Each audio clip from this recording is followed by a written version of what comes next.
नमस्कार शिक्षक साथियों। आज हम फिर आपके सामने यूथ एवं इको क्लब दिशा निर्देश से संबंधित वीडियो लेके आए हैं। इस वीडियो में हम जानेंगे कि रजिस्टर का संधारण कैसे करें, 5 हाउस किस प्रकार बनाएं, प्रारंभिक और माध्यमिक दोनों में ये अनिवार्य है या नहीं, इसकी समस्त जानकारी इस वीडियो में दी गई है। वीडियो को देखने के बाद इसे सब्सक्राइब करें, लाइक करें और आपके कोई कमेंट हो तो उसे कमेंट बॉक्स में अवश्य लिखें। नमस्कार शिक्षक साथियों, राजस्थान स्कूल शिक्षा परिषद ने यूथ एवं इको क्लब दिशा निर्देश 2024-25 जारी कर दिया है। यूथ क्लब के तहत बच्चों के अंदर तनाव, भय एवं संकोच जैसे मनोविकारों को दूर करना और उनकी सोच में लचीलापन लाना, यह उद्देश्य रहेगा।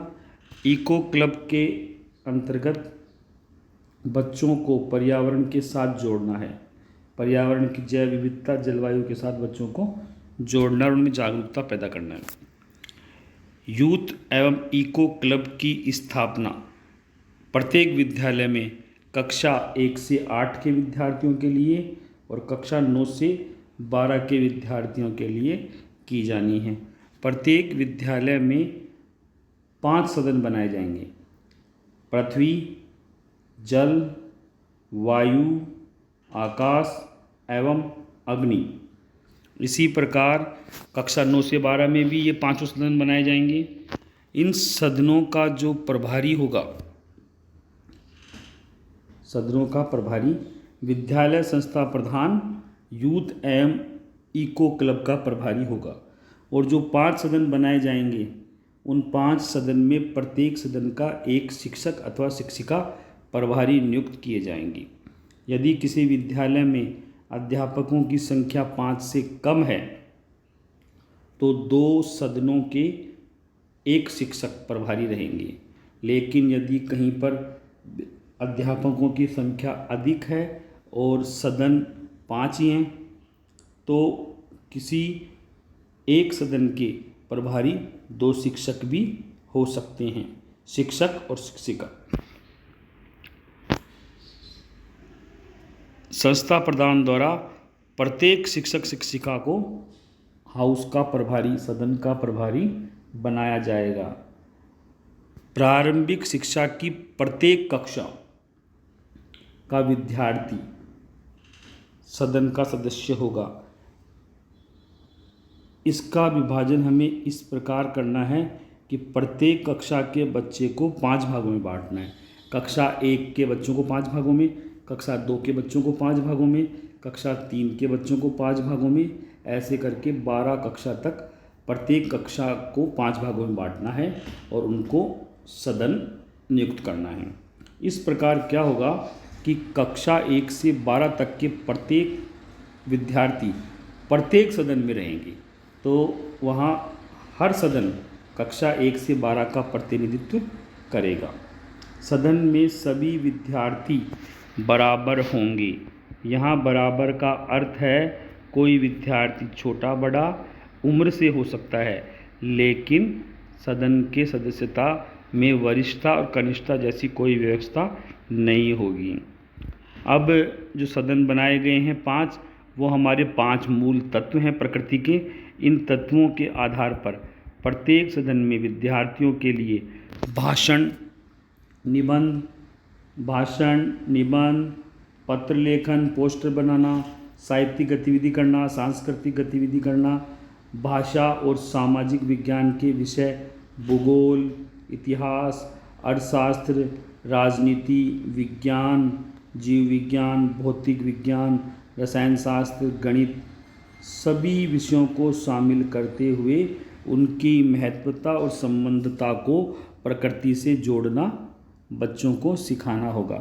प्रत्येक विद्यार्थी को अपने सदन का मूल नाम को वर्तमान परिस्थितियों से जोड़ते हुए उनके बारे में उनकी जानकारी इकट्ठी करते हुए, जैसे किसी सदन का नाम है पृथ्वी, तो पृथ्वी जो सदन है उसके जो विद्यार्थी सदस्य होंगे, प्रत्येक विद्यार्थी को अपने सदन का महत्व पता होना चाहिए और उस सदन का नाम पृथ्वी का अन्य विषयों के साथ संबंधता पता होनी चाहिए।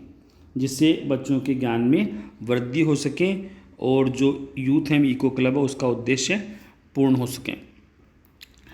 समस्त विद्यार्थियों को यूथ एवं इको क्लब की गतिविधियों में भाग लेने के लिए प्रोत्साहित किया जाना चाहिए। यूथ एवं इको क्लब में जो बच्चे अच्छे प्रदर्शन करेंगे उनकी गतिविधियों को बाल सभा में प्रदर्शित किया जाए। प्रत्येक विद्यार्थी के नाम के आगे अर्थात उपस्थिति रजिस्टर में प्रत्येक विद्यार्थी के नाम के आगे उसके सदन का नाम भी लिखा जाए। विद्यार्थी को उसके सदन के नाम से पहचाना जाए। विद्यालय की जो प्रारंभिक शिक्षा और माध्यमिक शिक्षा के जो प्रत्येक सदन है, जैसे 5 सदन, तो प्रत्येक सदन का एक अलग रजिस्टर संधारित किया जाए। उस रजिस्टर में विद्यार्थियों का नाम और उसकी कक्षा अंकित हो। प्रत्येक विद्यार्थी की रुचि की गतिविधि अंकित हो। प्रथम दृष्टया किसी अधिकारी द्वारा रजिस्टर को देखने पर विद्यार्थी की रुचि स्पष्ट रूप से दिखाई दे। विद्यालय अवलोकन के समय अवलोकन अधिकारी को यूथ एवं इको क्लब रजिस्टर का अवलोकन अवश्य करवाएं और हस्ताक्षर किए जाएं। यूथ और इको क्लब की जो गतिविधियां हैं वो यूथ और इको क्लब के अनुसार आयोजित की जानी चाहिए, जैसे क्विज प्रतियोगिता, वाद विवाद प्रतियोगिता, संगीत कला एवं संस्कृति गतिविधियाँ, रचनात्मक कार्य, कार्यकुशल, सड़क पर पैदल चलने के नियम, वाहन चलाने के नियम, वृक्षारोपण, पर्यावरण एवं स्वास्थ्य पर आधारित चलचित्रों का प्रदर्शन, अभिभावकों एवं सेवानिवृत्त एवं सेवारत राजकीय अधिकारी, शिक्षक, डॉक्टर, कोच, पर्यावरण के लिए कार्य करने वाले व्यक्तियों की वार्ता का आयोजन करवाना, विद्यालय की समस्त भौतिक सुख सुविधाएं तथा बालक बालिकाओं हेतु पृथक पृथक सुविधाओं युक्त शौचालय, मूत्रालय, पेयजल, हाथ धुलाई व्यवस्थाएं क्रियाशील हो, उसकी जानकारी इको क्लब द्वारा विद्यार्थियों को देना। विद्यालय की 4 दीवारी में पोषण वाटिका और फलदार पौधे और किचन गार्डन को लगाया जाए। राशि का उपयोग कचरा पात्र, जल निकासी की सुचारू व्यवस्था, वृक्षारोपण, पानी की टंकी की सफाई, ट्री गार्ड इत्यादि में की जाए। विद्यालय में वृक्षारोपण कार्य किया जाए। अगर 4 दीवारी नहीं है तो इस प्रकार पौधे लगाए जाएं कि 4 दीवारी का कार्य करें। बच्चों में समझ विकसित करने के लिए उन्हें पर्यावरण के साथ जोड़ें। अब राशि का उपयोग जुलाई से सितंबर तक 80% राशि और अक्टूबर से नवंबर तक 20% राशि का उपयोग कर लिया जाए। अब राशि किस प्रकार उपयोग करना है। प्राथमिक विद्यालय के लिए 5,000 की राशि प्राप्त होगी। उच्च प्राथमिक विद्यालय के लिए 10,000 की राशि, माध्यमिक विद्यालय के लिए 15,000 रुपये की राशि प्राप्त होगी। और उस राशि का वितरण स्टेशनरी, पेन पेंसिल इत्यादि में, यूथ क्लब की गतिविधियों में, विद्यालय में साफ सफाई में, इको क्लब की गतिविधियों में किस किस मात्रा में कितने कितने रुपए की गतिविधियां करवाई जानी है, ये इस सारणी में स्पष्ट रूप से दिया है। संख्या 4 इको क्लब की गतिविधि। इस गतिविधि में जो राशि प्राप्त है, प्राथमिक में 1500, उच्च प्राथमिक में 3500 और माध्यमिक में 5500। उक्त गतिविधि में वृक्षारोपण का कार्य किया जाए। जिलेवार 24-25 के लिए राशि का आवंटन कर दिया गया है। यह विशेष ध्यान रखा जाए कि इस मद में जो राशि प्राप्त हुई है उससे अधिक व्यय न किया जाए, अन्यथा कार्रवाई की जाकर वसूली की जाएगी। क्रय किए गए व्यय का निर्धारित समय अवधि में उपयोगिता प्रमाण पत्र दिया जाए। राशि का उपयोग गतिविधि व शिक्षा मंत्रालय के दिशा निर्देशानुसार एवं वित्तीय नियमों की पूर्ण पालना करते हुए किया जाना सुनिश्चित किया जाए।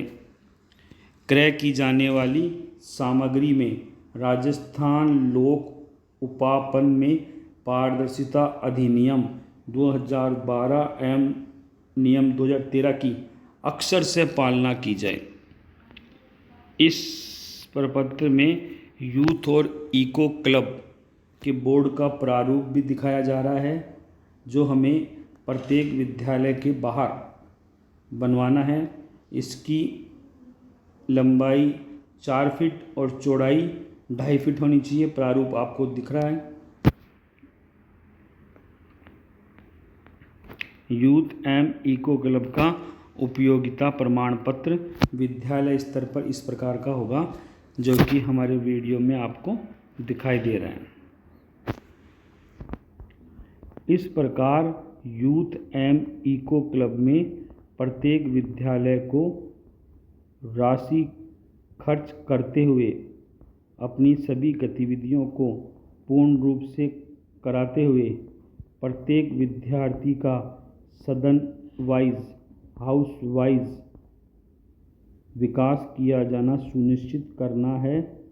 प्रत्येक विद्यार्थी में संवेदनशीलता उत्पन्न हो कि कार्बन उत्सर्जन को किस प्रकार कम किया जाए। यह मुख्य उद्देश्य है इको क्लब का। और यह जो विश्व पर्यावरण की थीम है, इकोसिस्टम रिस्टोरेशन, री इमेजिन एवं पुनर्स्थापना, इस उद्देश्य को पूरा किया जाए।